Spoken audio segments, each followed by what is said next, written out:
Yo halo, kali ini saya mau cobain laptop murah dari merek lokal, dimana sekarang tuh lagi rame-ramenya sebutan barang ODM atau cuma nempel merek aja. Dan yang mau dibahas ini laptop dari SPC Style 5 yang menurut saya menarik banget kalau lihat dari spesifikasi, fitur, dan harganya. Yang mana di toko Pak Edi cuma 3 jutaan aja udah bisa dapat laptop dengan prosesor AMD Ryzen 5. Wow, oke, biar rasa penasarannya nggak makin-makin, langsung aja di unboxing. Di dalamnya, pertama ada kertas informasi klaim garansi SPC Indonesia. Jadi katanya bisa langsung hubungi nomor WhatsApp ini, terus bisa kirim-kirim lewat ekspedisi gitu ya. Tapi ada yang bilang bisa lewat Indomaret juga katanya. Lanjut, ada unit laptopnya yang peletakan di boxnya ini cukup aman ya, walaupun boxnya agak meragukan. Terus ada kertas-kertas lagi, yaitu panduan singkat berbahasa Indonesia dan kartu garansinya. Ada box lagi nih, kecil, isinya charger atau adaptor yang cukup kompak, langsung nyambung sama kabel yang nggak terlalu tebal, panjangnya sekitar 1,5 meter. Dengan colokan bulat dan untuk outputnya 19 volt 2,37 ampere atau 45 watt. Udah, nggak ada apa-apa lagi ya. Simple banget nih isi box dari laptop SPC Style 5. Lanjut, cek unitnya. Nah, penampakan unit laptopnya kayak gini. Warnanya grey atau abu-abu tua gitu. Kalau nggak salah cuma satu ini ya warnanya. Kelihatannya cakep sih, simple, agak mirip-mirip sama merek buah-buahan ya, dikit. Untuk dimensi bodinya masih cukup kompak untuk ukuran laptop layar 14 inch. Dengan ketebalan sekitar 19,8 mm dan beratnya 1,4 kg. Bahan bodinya ini masih plastik dengan build quality yang menurut saya biasa aja. Nggak bisa berharap banyak karena balik lagi sama harganya. Jadi masih bisa dimaklumin. Dari desainnya saya lumayan suka nih. Logonya ini simple ya, nggak ada tulisan apa-apa. Lumayan nggak bikin norak, malah bikin orang penasaran. Soalnya jarang nih ngelihat laptop yang logonya kayak gini. Terus saya juga suka untuk bagian perlubangannya yang lumayan lengkap ya. Di sisi kiri ada lubang charger, USB 3.2, HDMI, USB-C full fitur, dan indikator cas. Di sisi kanannya ada slot microSD, jack audio, USB 2.0 dan 3.2, sama ada Ethernet RJ45 dan Kensington lock. Untuk sisi belakangnya, di sini ada engsel yang modelnya satu di tengah, tapi lebar, dan ada lubang-lubang speaker sama ventilasi udaranya. Bagian bawahnya ini juga ada lubang-lubang udara, ada kaki-kakinya biar nggak licin, dan ada keterangan dari spek laptop ini ya. By the way, katanya sih dibuat di Indonesia. Kalau di sisi depan ini nggak ada apa-apa, cuma buat buka layarnya aja yang nggak bisa satu tangan. Di dalam sini ada layar 14 inch, di mana atasnya ada webcam 2 megapiksel yang udah ada penutupnya. Terus untuk tombol powernya ini terpisah dari bagian keyboard ya. Untuk keyboardnya ini model Island yang misa-misa, warnanya dibikin hitam sama kayak frame layarnya, jadi nggak full grey. Terus di sini ada lampu indikator power, caps lock, dan disable trackpad. Yang mana model trackpadnya ini lebih ke melebar ke samping aja, nggak begitu luas ya. Dan ada beberapa tempelan informasi dari prosesor dan speknya. Tapi dikletek yang trackpad ae.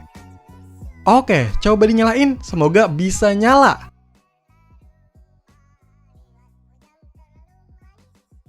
Yes, nyala! Dan inilah tampilan awal dari SPC Style 5. By the way, ini kok udah diinstal OS Windows 11 Pro ya? Perasaan kalau baca-baca untuk laptop ini belum dapet OS deh, masih yang DOS. Dan saya nggak beli yang varian sekalian install Windows-nya. Tapi ternyata ini emang belum diaktifasi ya Windows-nya. Ya udahlah, walaupun gitu tetap masih bisa dipakai dulu nih.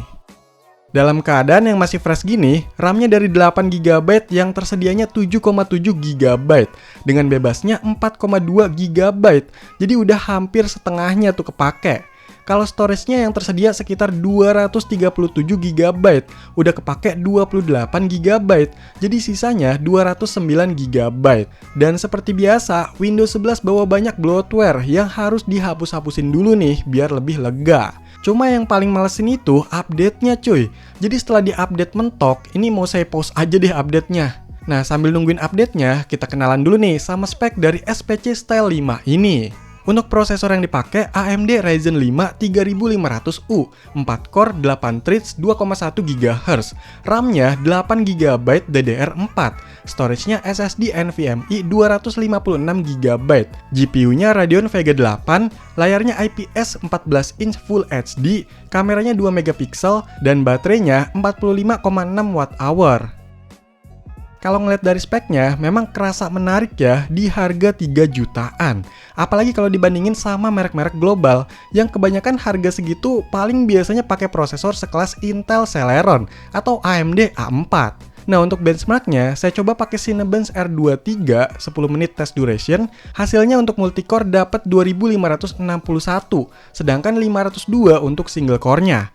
Kalau pakai 3D Mark Time Spy, dapat 653, dan Firestrike 1507. Oh iya, untuk kecepatan storage-nya di Crystal Disk Smart paling dapat di 800-900an megabit per detik aja ya untuk baca dan tulisnya. Saya kira bakalan lebih ngebut nih. Untuk Ryzen 5 3500U ini prosesor 6 tahun lalu ya, lumayan tuh udah ketinggalan. Terus untuk seri belakang huruf U itu lebih mengutamakan efisiensi daya, jadi nggak sekencang seri yang lain.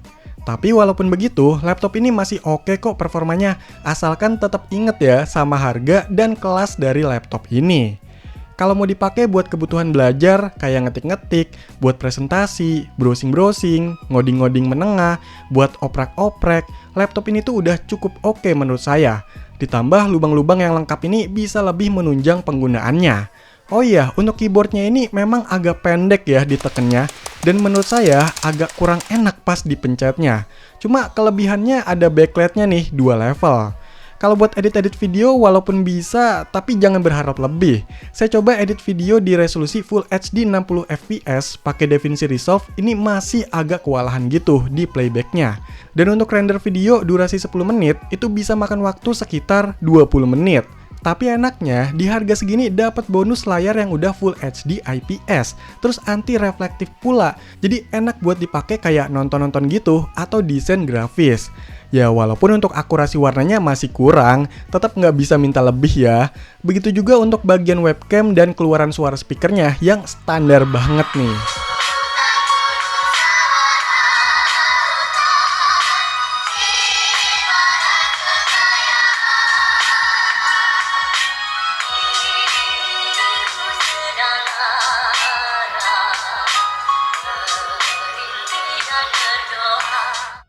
Ngedenger embel-embel Ryzen pasti pada gatal nih buat tes gaming. Ya walaupun dari awal nih laptop bukan buat gaming. Saya coba buat main Valorant itu cuma bisa dapet FPS di sekitar 40-60an di settingan low-nya. Ini masih oke lah kalau dipaksa buat main. Tapi pas coba GTA 5 Enhance di settingan minimumnya aja cuma dapat sekitar belasan FPS. Kurang nyaman ya buat mainnya. Oh iya, laptop ini tuh sebenarnya ada komponen yang bisa di-upgrade. Cuma nggak tahu sih bakalan hangusin garansi atau enggak. Untuk caranya gampang, tinggal buka aja bagian bawahnya ini, yang ada banyak baut. Dan udah deh, kelihatan nih. Untuk slot RAM-nya dikasih 2, jadi bisa ditambah lagi, maksimal 16 GB kali 2, jadi 32 GB.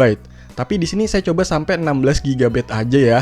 RAM lagi mahal, Terus untuk SSD-nya ini juga bisa diganti ya. Dia pakai NVMe 2280. Jadi masih gampang nih dicari. Untuk yang lainnya sih ya udahlah biarin aja. Nah, setelah saya tambah RAM, untuk performanya naik ya. Kelihatan juga nih dari skor benchmark-nya yang nambah. Terus saya juga coba lagi buat main game sekelas GTA 5 Enhance. Hasilnya ternyata nggak jauh beda sih, masih di belasan FPS. Tapi kali ini kerasanya agak stabil sih. Walau kalau mau lancar, main game-game yang ringan aja deh. By the way, di BIOS laptop ini, kita bisa setting VRAM secara manual ya, sampai di 8 GB. Jadi ini bakalan kepake banget, apalagi kalau kapasitas RAM-nya gede. Dan bisa nambah-nambah performa di iGPU-nya juga. Oh iya, untuk baterai di laptop ini tuh standar banget ya, nggak bisa dibilang awet sih. Pemakaian ringan paling sekitar 3-4 jam. Tapi kalau yang berat paling sekitar 2 jam aja. Dan untuk ngecasnya dari 20% sampai full itu sekitar 1,5 jam.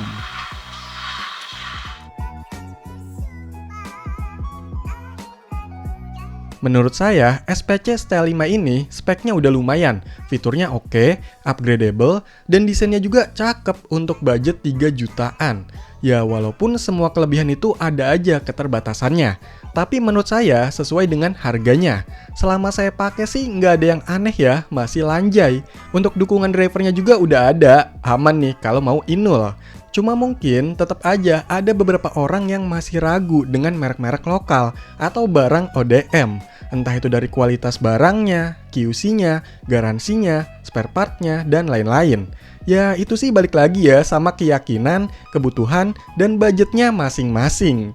Seperti biasa, tetap ingat ada harga, ada rupa. Oke, jadi itulah laptop murah dari merek lokal yang spek dan fiturnya lumayan, yaitu SPC Style 5. Silahkan dikomentarin, like, share, dan subscribe channel ini. Terima kasih.